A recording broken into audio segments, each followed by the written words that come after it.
Hey friends, happy Monday. Welcome back to another episode of Mindful Monday Moments. Hope you guys had a great weekend and that your Monday is going well so far. I recently went back and started rereading a book that I had read previously. One of the reasons I'm reading it is because somebody I know has been reading it.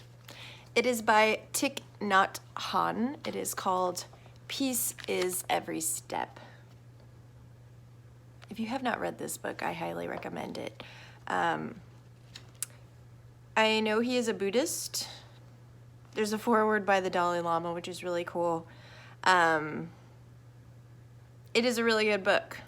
So if you're looking to learn a little bit more about being mindful or intentional with your time and your energy and just sort of learning, it's called The Path of Mindfulness in Everyday Life. So he talks about like walking meditation, driving meditation, eating meditation, which I just think is really wonderful. So I highly recommend this book if you're looking for something to read in kind of that genre. But I really like to talk about some of the things that I've been reading that have been resonating with me. And one of the things he talks about is this Buddhist term, which is internal formations or knots. And these knots form when we don't understand why something has happened to us. Like if somebody is mean to you, but you don't know why, this knot will start to form in your mind. And it might actually manifest into something physical as well. But it happens when you don't understand something. And if you don't pay attention to these knots, they start to manifest in other ways. And if the knots are usually unhealthy or negative things. They're not usually positive things. So when I say that they manifest in negative ways in your life. So that one of the reasons why I wanted to talk about this is because if we don't pay attention to it, if we're not aware of it, if we don't really focus our attention on it, they just grow stronger and tighter. And I have some things that maybe I haven't really been paying attention to. I think what we end up doing is we like repress them or to completely deny their existence to begin with, because they're uncomfortable and they're painful and we don't want to think about them, because if we think about them, then we have to feel all of those feelings again, and that can be really uncomfortable. But this can have consequences. And I'm all about not having negative consequences for things in my life. Like definitely, because being sober, drinking had a lot of negative consequences on my life. So I'm at this point in my life where I'm trying to really focus my attention on stuff so that I don't have to pay for them anymore, if you know what I mean. His tips are to become aware of them. Why? Why do we feel triggered when certain things happen? Is there something hidden in there that we need to pay attention to? Why did they say this to us? Ask questions. Really focus on it as soon as it's happening, because the more time that passes between when the knot formed, or this internal formation formed, the more time that passes, the harder it is to untie the knot. You got to shine a light on it. Don't run away from it. I know that's like our initial instinct is like, this is uncomfortable. This feels really bad. I'm just going to run away from it. Just sit there and observe the feelings that come up when you think about these things. And just smile and acknowledge them and say, hey, fear, or hey, anger, I see you there. And then find the roots to this so that you can transform this knot into, like, release it, to untie it, to transform it, to manifest it into something that is good, that you can sort of like heal from. And I just thought that was really helpful to even think about. I've never really thought about this before. I mean, I know that we have things that we like to bury and we need to pay attention to those things. But I guess whenever you're feeling like triggered by something that might have something to do with a knot that's been tied in you, and that whenever you're triggered, that knot is being re-released or resurfacing. Do you know what I mean? The other thing that I really like that he talks about is that consciousness exists on two levels. So you have seeds, and then you have manifestation of seeds. So the seeds, you either have these seeds that have been given to you over your lifetime, or these seeds were given to you by your parents. They probably weren't intentionally given to you by your parents, your ancestors, or just society in general, because our society is riddled with kind of unhealthy seeds that they like to plant in our minds and our hearts. But if a seed is given an opportunity to manifest, this is kind of similar to the last thing I was talking about. It's going to produce more of those seeds. So if you're angry and you really focus on your anger and you let it take over, you will produce more anger seeds.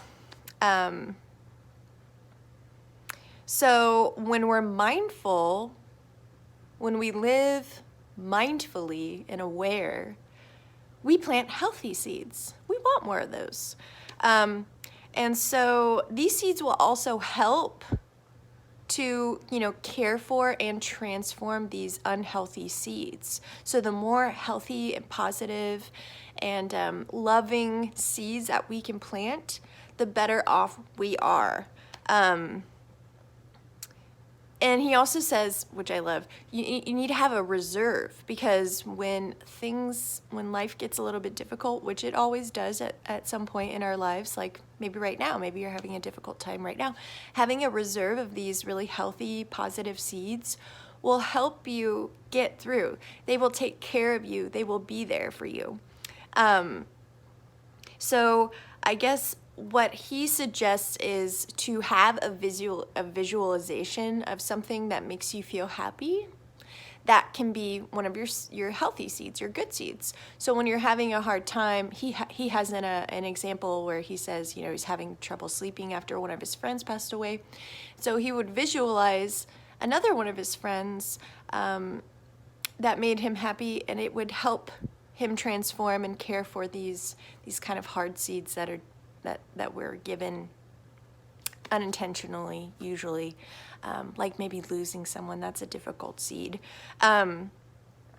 So just practicing mindfulness and all the time, or as much as possible, will help you build up this reserve of healthy seeds so that you can manage, and so that these seeds can take care of you when you're having a really hard time. I just really love the idea of that, and I really want to try focusing on that, because sometimes in my life I feel really scatterbrained because I feel overwhelmed by some negative seeds that I have going on.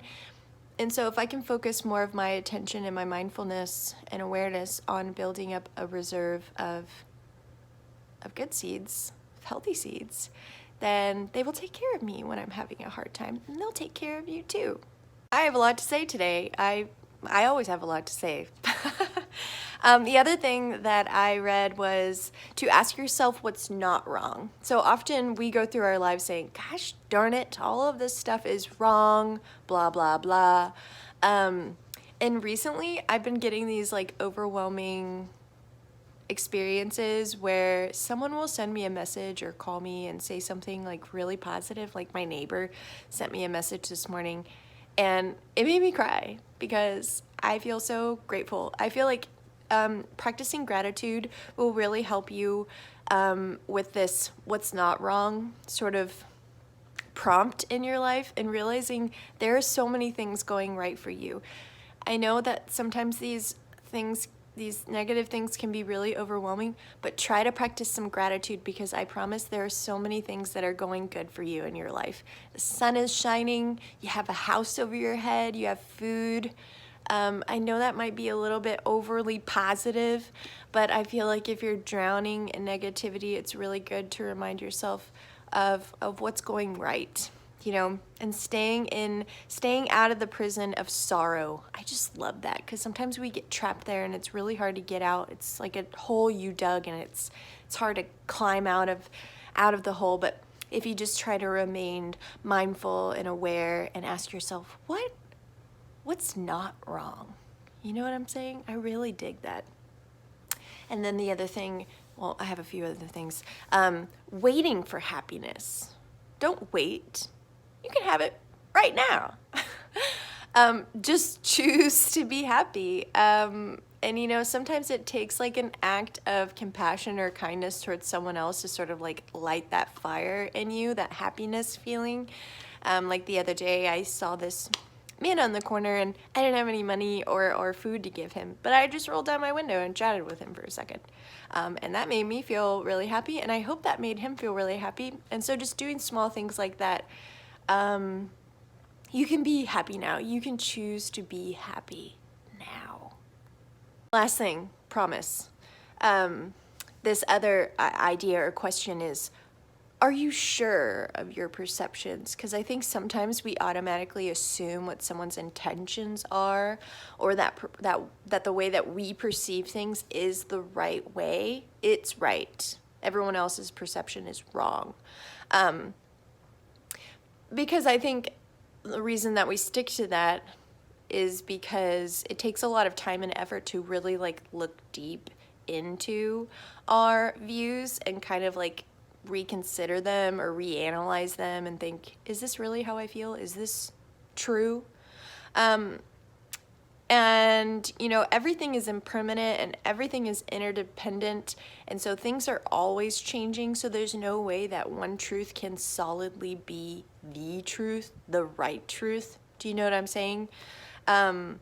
Like the person I was 5 years ago is completely different than the person I am today. I mean, even our cells regenerate every 7 years, I think. So I just like the idea that truthfulness it's not about finding the truth. It's about being open to the idea that there can be many truths at one time. And I feel like someone else's truth is different than your truth, but that doesn't mean that their truth isn't true. You know what I mean? Like your truth can be true, their truth can be true. They're two different they're completely different truths, but they're both true. You know what I'm saying? So just being open to uncertainty. It's okay to not know. Like admitting that can actually be really like relieving, like, because I feel like we're always like, we need to know, and if we're afraid to say we don't know, because it makes us look, I don't know, unintelligent or unopinionated or whatever, but like it can be kind of a relief to say, I don't know, can you tell me more about that? So the last thing I want to leave here for you is sometimes we don't know what people are going through. Like probably most of the time we don't know what people are going through, and that can kind of alter our perception and kind of change our idea about what the truth is. You might not even know. Someone might be mean to you and you might just assume that this person is mean, but like maybe they're struggling. So I think it's always a good idea to be curious and to lead with seeking understanding about somebody else before you decide what you deem to be the truth of someone. You know what I mean? Anyway, I found all of this very enlightening, and I love reading stuff like this because it makes me like look at myself and look at others with more openness and maybe some more understanding, and just like a different perspective is nice to hear every now and then because it makes my brain light up and it makes my heart light up. Anyway, I love you guys, and I hope you're taking care of yourself, and not just your body, but also your mind. And I will see you next Monday for another Mindful Monday moment. Bye-bye.